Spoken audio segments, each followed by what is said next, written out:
श्लोक 6. जिव्हा विद्यानिधी पातू. सर्व विद्या संपन्न असलेला प्रभू श्रीरामा, माझ्या जिभेचं रक्षण कर. म्हणजे काय माहिती आहे का, माझ्याकडून नेहमी चांगलंच बोललं जाऊ दे, असाही अर्थ आपण घेऊ शकतो. त्यामुळे नेहमी आपण चांगलं बोलायचं प्रत्येकाबद्दल. कंठम भरतवंदितहा.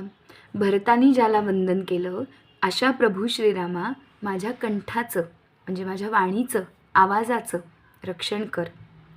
स्कंधौ दिव्यायुध पातू.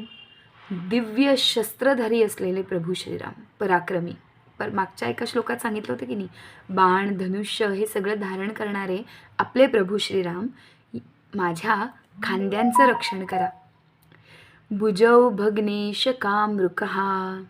ज्यांनी शिवधनुष्य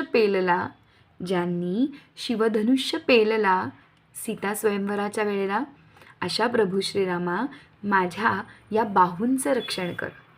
प्रत्येक अवयवाचं रक्षण प्रभू श्रीरामच करणार आहेत आपल्या. त्यामुळे रामरक्षा रोज म्हणायची आहे.